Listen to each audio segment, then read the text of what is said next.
శ్రీకాళహస్తి యువకుడు రాయుడి హత్య కేసులో తెరపైకి సంచలన విషయాలు వెలుగులోకి వస్తున్న ఈ నెల 8న చెన్నైలోని కూవం నది వద్ద రాయుడు మృతదేహం లభ్యమవగా పోలీసులు కేసు నమోదు చేశారు. ఈ కేసులో శ్రీకాళహస్తి జనసేన ఇన్ఛార్జి కోట వినుత ఆమె భర్తతో సహా 5గురిని పోలీసులు అరెస్ట్ చేసి విచారణ చేస్తున్నారు. రాయుడి చేతి మీద జనసేన పార్టీ సింబల్ తో పాటుగా వినుత పేరు కూడా ఉన్నట్లు పోలీసులు గుర్తించారు.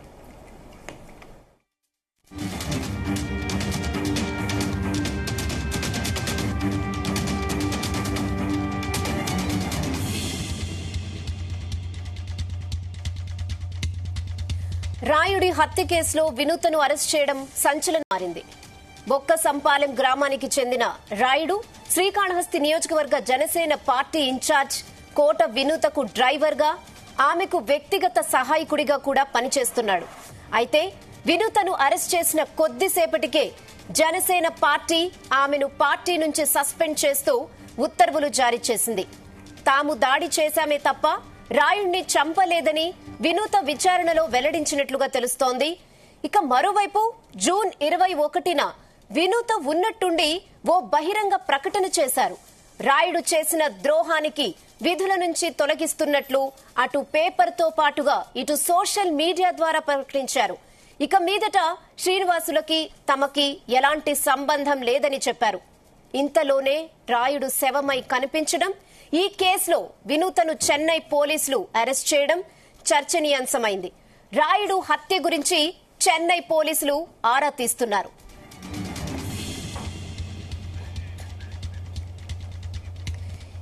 ఇదే విషయంపై మరిన్ని అప్డేట్స్ మా ప్రతినిధి నరేష్ అందిస్తారు. నరేష్.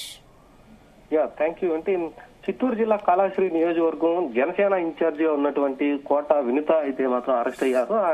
కోట వినుతతో పాటుగా ఆయన భర్తను కూడా చెన్నై పోలీసులు అయితే మాత్రం అదుపులోకి తీసుకున్నారు. ఈ యొక్క ఘటనకు సంబంధించి అయితే మాత్రం గతంలో తన దగ్గరగా పనిచేస్తున్నటువంటి, అంటే తన వ్యక్తిగత పిఏగా పనిచేసి తన డ్రైవర్ గా కూడా పనిచేసి తనకి వ్యక్తిగతంగా కూడా చాలా సన్నిహితంగా ఉండేటువంటి శ్రీనివాసులు అలియాస్ రాయుడుగా పిలుచుకునేటువంటి శ్రీనివాసులు అయితే మాత్రం 2 రోజుల క్రితం అయితే మాత్రం చెన్నైలో ఉన్నటువంటి మీటూ స్టేషన్ పరిధిలో ఒక నది దగ్గర అయితే శవం అయితే వెళ్ళినట్టుగా కూడా తెలుస్తా ఉంది. దీనికి సంబంధించి కూడా ఒక ఆధారాలు బట్టి కూడా, అంటే ఒక రాయుడు చేతి మీద జనసేన సింబల్ తో పాటుగా వినుత పేరు కూడా పచ్చబొట్టు వేసుకుని ఉన్నట్టుగా కూడా గుర్తించారు. తనని గుర్తించిన తర్వాత శ్రీకాళహస్తికి చెందినటువంటి రాయుడుగా అయితే మాత్రం చెన్నై పోలీసులు అయితే గుర్తించారు. దీని ద్వారా దీని వెనక ఏదైనా కుట్రపూరితమైనటువంటి వ్యవహారాలు ఏమైనా ఉన్నాయా అన్న కోణం మీద కూడా ఇప్పటికే ఒక వినూతను కూడా అదుపులోకి తీసుకొని విచారణ అయితే చేస్తున్నారు. గతంలో చూసుకుంటే మాత్రం కాళహస్తి నియోజకవర్గం ఇన్ఛార్జిగా ఉన్నటువంటి వినూతకి అయితే మాత్రం తను ఎప్పటి నుంచో కూడా సన్నిహితంగా కూడా మెలుగుతూ తన పార్టీ వ్యవహారాల్లో కూడా యాక్టివ్ గా కూడా పనిచేసినటువంటి రాయుడు అయితే కొన్ని రోజుల క్రితం అయితే మాత్రం ఒక వినూత కుటుంబానికి ఒక రాయుడికి కూడా కొన్ని సత్సంబంధాలు కూడా తెగిపోయినట్టుగా కూడా తెలిపారు. దాని తర్వాత బహిరంగంగా కూడా ఒక ప్రకటన కూడా చేశారు. ఒక శ్రీనివాసులకు సంబంధించి జనసేన పార్టీకి సంబంధించినటువంటి వ్యవహారాలు ఏవి కూడా మాకు సంబంధం లేదు అన్నట్టుగా కూడా చెప్పి ఒక పత్రికా ప్రకటన కూడా ఇచ్చినటువంటి ఘటనలు అయితే ఏర్పడింది. సో వీళ్ళిద్దరికీ కూడా ఎంతో నమ్మిన బంటిగా ఉంటూ కూడా రాయుడు అనే వ్యక్తి తన రాజకీయానికి సంబంధించి అలాగే కుటుంబ వ్యవహారాలకు సంబంధించి కూడా భంగం కలిగించే విధంగా ప్రవర్తిస్తున్నారు. సో ఇదే కోణంలో చూసుకున్న తర్వాత రాయుడికి వినూత కుటుంబానికి అయితే మాత్రం ఎటువంటి సంబంధాలు లేవు అనేసి గతంలో ఒక ప్రకటనలో కూడా చేసినటువంటి పరిస్థితి అయితే ఉంది. దాని తర్వాత ఇప్పుడు తాజాగా అయితే మాత్రం రాయుడు చెన్నైలో అయితే మాత్రం ఒక శవం అయితే లేరు. అది హత్య లేక ఆత్మహత్య అన్న దానిపైన అయితే మాత్రం పోలీసులు ఇప్పటికే వాళ్ళని అదుపులోకి తీసుకొని కూడా దర్యాప్తు అయితే చేస్తున్నటువంటి పరిస్థితి అయితే ఉంది. ఇక ఒక కోట వినూతతో పాటు తన భర్త చంద్రబాబును కూడా ఇద్దరితో పాటు మరొక ముగ్గురిని కూడా అదుపులోకి తీసుకొని ఒక ఆత్మహత్య లేదా హత్య దీనిపైన ఇంతకు ముందుగా వీళ్ళిద్దరికి సంబంధించినటువంటి వ్యవహారాలు ఎలా ఉన్నాయి, అసలు అతను చనిపోవాల్సినటువంటి పరిస్థితి ఏంటి లేదా హత్యకు గురయ్యారా అన్న దానిపైన అయితే మాత్రం పోలీసులు అయితే ఒక దర్యాప్తు అయితే చేస్తున్నటువంటి పరిస్థితి అయితే ఉంది. ఇక వ్యక్తిగతంగా చూసుకుంటే మాత్రం ఒక రాయుడు అయితే కాళహస్తికి సంబంధించినటువంటి బొక్క సంపాలెం అనే గ్రామానికి అయితే చెందారు. ఒక రాయుడు కూడా ఎప్పటి నుంచో కూడా తనకి నమ్మిన బంటుగా కూడా ఉంటూ ఆ వ్యక్తిగత పనులు చూసుకుంటూ ఒక పార్టీకి సంబంధించినటువంటి వ్యవహారాల్లో డ్రైవర్ గా కూడా తన కారు పర్సనల్ డ్రైవర్ గా కూడా వ్యవహరిస్తున్నటువంటి పరిస్థితి అయితే ఉంది. గతంలో జూన్ నెలలో ఒక ప్రకటన కూడా చేశారు. బహిరంగంగానే వారిద్దరికి ఎటువంటి సంబంధాలు లేవు, రాయుడికి మాకు ఎటువంటి సంబంధం లేదని కూడా పోస్ట్ చేస్తూ కూడా పత్రికల్లో కూడా ఒక ప్రకటన కూడా ఇచ్చినటువంటి పరిస్థితి అయితే ఉంది. సో దీని అంతటికీ కూడా తను ఆత్మహత్య చేసుకున్నారా లేదా హత్య అయ్యారా అన్న దానిపైన అయితే మాత్రం పోలీసులు విచారణ అయితే తేలినట్టు తెలుస్తోంది. దీనికి సంబంధించినటువంటి వ్యవహారం బయటకు రాగానే జనసేన అధిష్టానం కూడా ఇప్పటికే కాళాశ్రీ ఇన్ఛార్జ్ గా ఉన్నటువంటి వినూత్ను కూడా పార్టీ నుంచి కూడా సస్పెండ్ చేస్తున్నట్టుగా కూడా ఒక లేఖ అయితే రిలీజ్ చేసింది. సో ఇప్పటికీ కాళాశ్రీ ఇన్ఛార్జ్ గా జనసేన నుంచి కోట వినూత్ను కూడా సస్పెండ్ అయినట్టుగా కూడా తెలుస్తోంది. సో సస్పెండ్ అయిన తర్వాత పోలీసులు అదుపులోకి తీసుకొని తన విచారణ కూడా చేపడతా ఉన్నారు. ఒక రాయుడు మృతి పైన అది అనుమానాస్పదంగా ఉన్నట్టుగా కూడా గుర్తిస్తా ఉన్నారు. ఒక రాయుడికి సంబంధించినటువంటి వ్యవహారాలు గతంలో వారిద్దరికీ ఉన్నటువంటి వ్యవహారాలపైన అయితే కూడా మొత్తం పూర్తి స్థాయిలో కూడా విచారణ చేపడుతున్నాం అనేసి పోలీసులు అయితే చెప్తున్నారు. ఇప్పటికే ప్రస్తుతానికి అయితే మాత్రం కాళాశ్రీకి తీసుకొని వచ్చి కోట వినీతతో పాటు ఆయన భర్త చంద్రబాబును కూడా అలాగే వాళ్ళతో ఉన్నటువంటి మరొక ముగ్గురిని కూడా అదుపులోకి తీసుకొని కాళేశ్వరంలోనే విచారణ అయితే చేపడతా ఉన్నారు.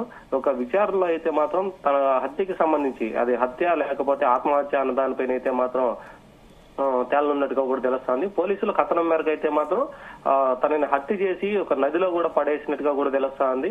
అంటే ఒక 2-3 రోజుల క్రితమే హత్య చేసి రాయుడిని ఒక నది సమీపంలో ఉన్నటువంటి కాలువలో కూడా పడేసినట్టుగా కూడా కనిపిస్తోంది.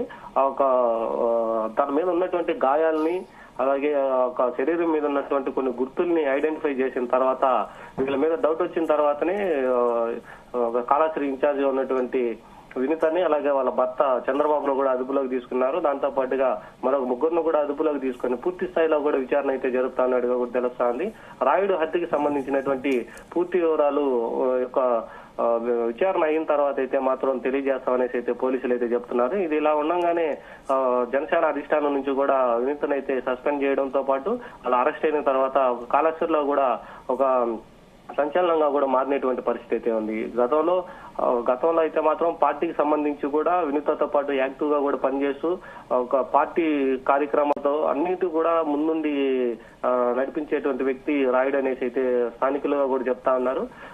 కోట వినూత కుటుంబంతో కాకుండా పార్టీకి కూడా ఈ రెండింటి పార్టీకి కుటుంబానికి రెండు మధ్య కూడా యాక్టివ్ గా పనిచేస్తూ వారికి చేదోడు వాదోడుగా ఉంటూ కూడా పర్సనల్ పనులు కూడా చేసేటువంటి పరిస్థితి అయితే ఉంది. అటువంటి రాయుడికి సంబంధించి అయితే మాత్రం గతంలో వారిద్దరికి వచ్చినటువంటి విభేదాల కారణంగానే తనని కూడా మాకు సంబంధం లేనట్టుగా కూడా డిక్లేర్ చేశారు. అది చేసిన తర్వాత కొన్ని రోజుల తర్వాత యొక్క అనుమానాస్పద స్థితిలో కూడా హత్య అవడంతో పాటుగా కొన్ని అనుమానాలు కూడా రేకెత్తించినటువంటి పరిస్థితి ఉంది.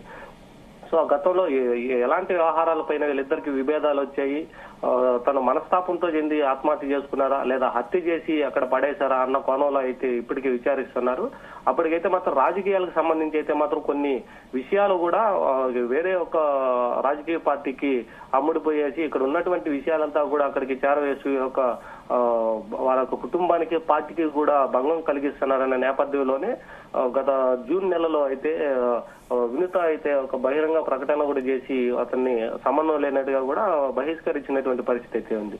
సో దాని తర్వాత ఇలాగా రాయుడు హత్య తెర మీదకి రావడంతో పాటుగా తనని కూడా అదుపులోకి తీసుకొని ఇప్పటికి విచారణ అయితే చేపడుతున్నాం అనేసి అయితే మాత్రం మింట్ పోలీస్ స్టేషన్స్ అయితే అంటే తమిళనాడు చెందినటువంటి మింట్ పోలీస్ స్టేషన్ లో పోలీసులు అయితే చెప్తున్నటువంటి పరిస్థితి అయితే ఉంది. ఇక రాయుడికి సంబంధించినటువంటి పూర్తి వివరాలు కూడా తెలుసుకుంటారు. అతను కాళేశ్వరం నుంచి చెన్నైకి రావాల్సినటువంటి పరిస్థితి ఏంటి, అక్కడికి వచ్చిన తర్వాత అతను చనిపోవాల్సినటువంటి పరిస్థితి పైన అలాగే తన హత్య అయినటువంటి పరిస్థితి పైన ముందుగా అతను ఏ రోజు వచ్చారు ఏంటి అన్న దానిపైన అయితే మాత్రం చేస్తున్నారు.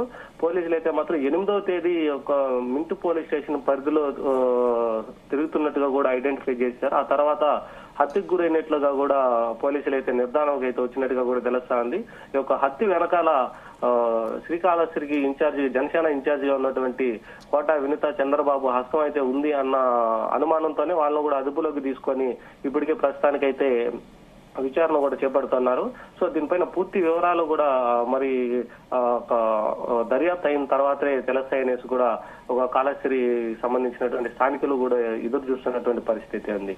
గతంలో వినిత కూడా పార్టీకి సంబంధించి అన్ని కార్యక్రమాలు కూడా జనసేనలో బలోపేతం చేసే విధంగా ఎన్డీఏ కూటమికి కూడా చాలా వరకు పనిచేస్తూ కూడా కాళేశ్వరంలో ఎన్డీఏ కూటమికి సంబంధించినటువంటి టీడీపీ క్యాండిడేట్ ని గెలిపించేందుకు కూడా చాలా కార్యక్రమాల్లో పాల్గొని యాక్టివ్ గా తను కూడా ఒక ముఖ్య పాత్ర కూడా పోషించినటువంటి జనసేన ఇన్ఛార్జ్ గా మంచి పేరు కూడా తెచ్చుకునింది. దాని తర్వాత మహిళగా వీర మహిళగా సంబంధించి కూడా పవన్ కళ్యాణ్ దగ్గర కూడా మంచి గుర్తింపు తెచ్చుకున్నటువంటి వినిత ఒక హత్య కేసులో ఎలా అరెస్ట్ అవుతారని కూడా ఎవరు కూడా ఊహించినటువంటి పరిస్థితి అయితే ఉంది. ఇక ఇప్పటికే జనసేన అధిష్టానం కూడా తనని సస్పెండ్ కూడా చేస్తూ కూడా ఒక లేఖ కూడా రిలీజ్ చేసింది. దాని తర్వాత ఒక పరిస్థితిని బట్టి అతను కోట వినిత అలాగే వాళ్ళ మొగుడుగా ఉన్నటువంటి చంద్రబాబు వీళ్ళిద్దరూ నిజంగా తనని హత్య చేశారా లేదా తనపైన వచ్చినటువంటి ఆరోపణలు అన్న దానిపైన అయితే మాత్రం ఒక స్పష్టత కూడా పోలీసులు అయితే ఇవ్వనున్నారు. తన దగ్గర పనిచేసేటువంటి డ్రైవర్ గా కానీ వ్యక్తిగతంగా కూడా వాళ్ళిద్దరికి ఉన్నటువంటి సత్సంబంధాల మధ్య వాళ్ళిద్దరు జరిగినటువంటి విభేదాల పైన కూడా ఇప్పటికే ఆరాధిస్తున్నటువంటి పరిస్థితి అయితే ఉంది. పూర్తి స్థాయిలో కూడా విచారణ చేపట్టిన తర్వాత ఒక రాయుడికి సంబంధించినటువంటి హత్య పైన అయితే మాత్రం పూర్తి క్లారిటీ కూడా రానున్నట్టుగా తెలుస్తా ఉంది. Okay Naresh, thanks for the updates.